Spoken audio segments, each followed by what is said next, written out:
Hi, good morning. Welcome back to the channel, or if you just joined us, welcome to the channel. So in the Mounjaro in the Mountains series, I suppose one of the questions is, how am I keeping my Mounjaro pen cool enough? So I am travelling in a country that has, or an area particularly, that has got occasional power issues, shall we say. But obviously I'm in hotels that are quite cheap. This one is 13 quid a night, and that includes our dinner as well and our breakfast. So that's pretty cheap, and it's quite a nice room, to be fair. But that's the sort of thing we're looking at. The power went off at 11 o'clock last night and came back on at 6 o'clock, and then 8 o'clock this morning went back off again. So a little bit of a problem. We don't have obviously a fridge in this room for this sort of price that we're spending. There's no doubt we could have spent a lot more money and got some of those things. Got automatic generators, so there was electricity throughout. That wasn't so important to us. So the place we're staying is much more, like a local place, rather than a sort of chain hotel. Not that there are the many chain hotels, but a bigger hotel.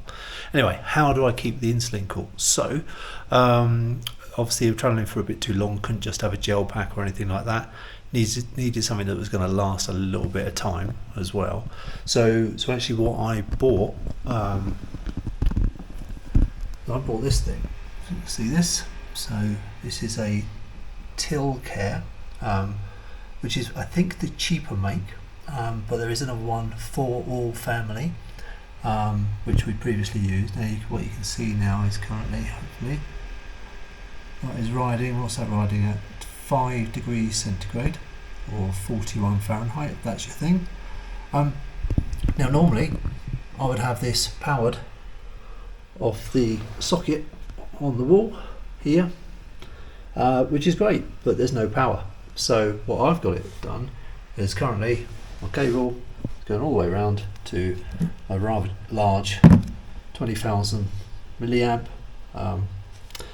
battery, portable battery bank.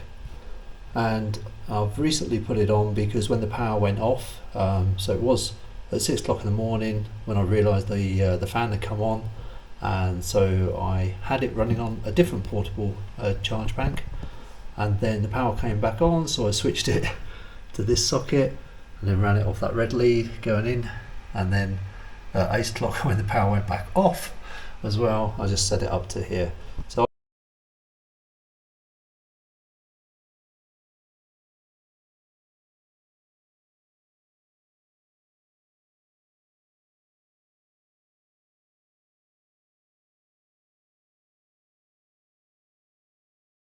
I think that's going to run for quite some time, so I'm not too sure how long that's been running now. I can't remember what's the time now. So it's only been running half an hour. It's down 3%. So hopefully the power will come back on at some point.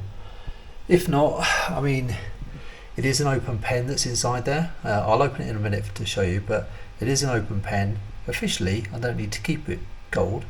But temperatures have been getting over 30 degrees here, so in my mind it's best to keep it cold at fridge temperature if you can, even if it is open, and that's something that I do at home as well. What you can also see is that I've got all my bits and pieces for whenever I decide to next take a jab, which is a little bit confusing in my own mind. I don't really know when I want to next take a jab anyway. I think I looked at it's been 20 days since I last took any jab whatsoever.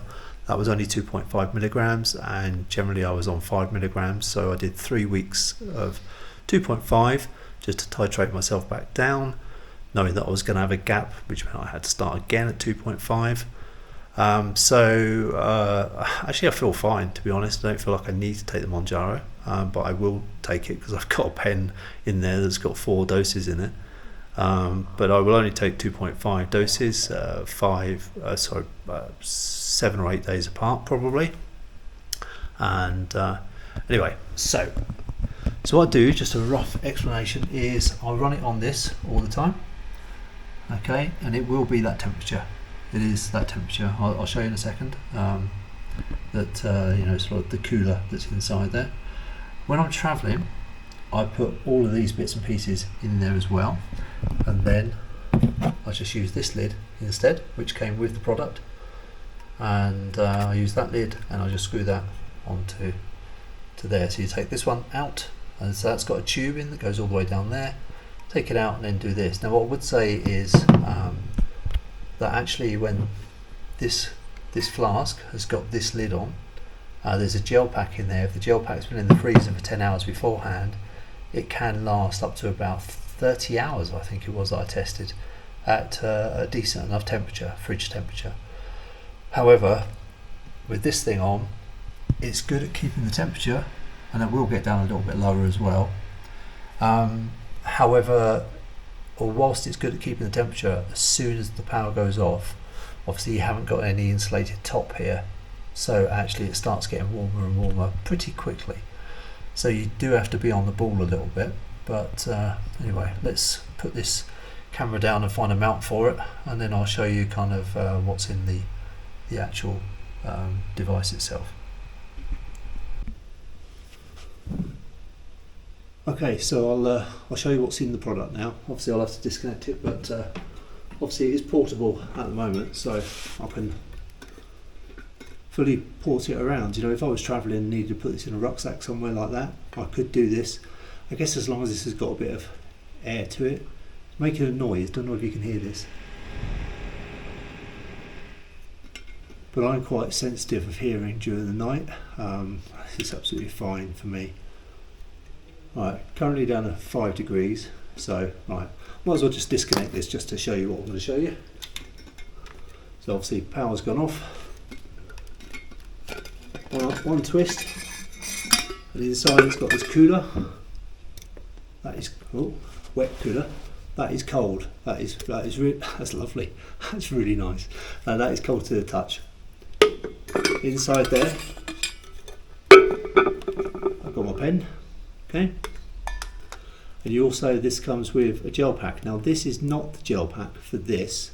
It's the gel pack that came with a different device that I got for my daughter who needs it for insulin, which is where we first came with these ideas. I think this one's actually better, mainly because this one fits inside.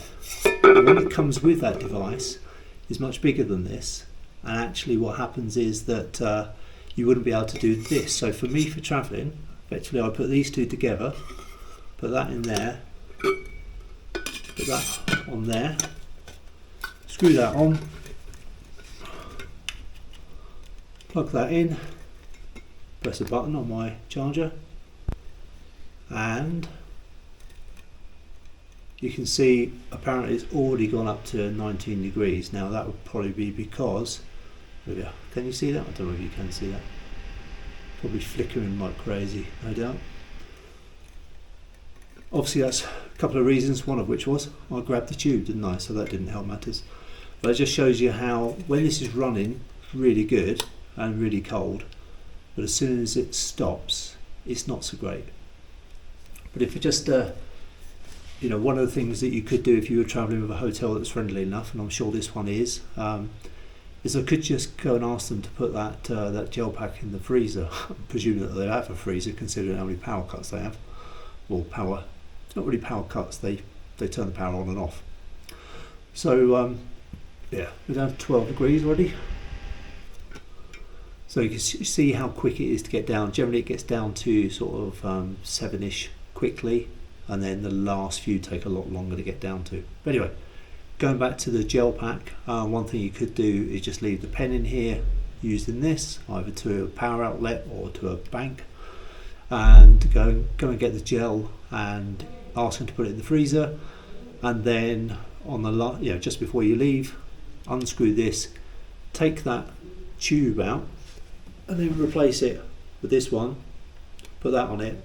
And if you've got a frozen gel pack in there, well, you take it out of the freezer, leave it for a few minutes. I always try and put something in between the gel pack and the actual Mounjaro pen as well, somewhere. I don't know where I've done with it. I've got my little trusty little prescription thing here, so I usually just slot those down in the middle. But if you did that, then you could travel safely for 30 hours. So You could argue that if you travelled with 2 gel packs and you knew that you could get one in a freezer for 10 hours, you could just switch them over. You wouldn't have a need for this at all. You could just use one of this. And this particular model, the Tilcare, will say was good for a sort of, I think it was 30 hours on my test that I did at home. Although that was in British temperatures, but we were having a heat wave at the time, so it was in the 30s. Anyway, what I also do when I'm travelling is I've got my pens, and I've got my needles with it as well. I've got my swabs. I've only got 4 injections, so I've got 4 swabs, travel light. And also, just in case I decided that I didn't want to use the pens, I just bought 4 syringes as well, just back up so that I could, if anything went wrong with any of the needles here, I've got backups here. So there we go, pretty much it. Very good device. I suppose the one thing, the missing thing, I did have this up earlier, so hold on. Hopefully, just to show, that's down to 8 degrees. I don't know if you can see this. Can you see this? So this was kind of the eBay listing. You see, this was actually, where's the price? £75 was this one. However, I got mine for £55. In fact, I think that was the listing. I think I actually got it cheaper than that. I think I did the guy an offer. No, maybe that was. No, £55 was what I paid. So the 4 family devices, possibly a little bit better than the Tilcare ones. We do have a 4 family. It's my daughter's insulin cooler. That was very good. It doesn't have this on it though, the electric bit, but it was just very good in itself with the other bits that it had with it. I think also it's maybe a little bit smaller than this device. So that with that, I think the 4 families, they're good products, but they run a bit more expensive. If you can go on eBay or somewhere else, you know, other listing sites are available, then actually you can pick up stuff like this, and in my case for 55 quid, which is a bargain, because I think the 4 family brand new is maybe more like £200. So yeah, so that's how I'm travelling with my Mounjaro, and I might even decide to take it in a couple of days' time.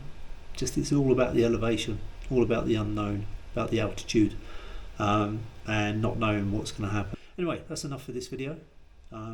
If you've got any questions, do feel free to put them in the comments, and I will answer them as best as I can. Thank you very much.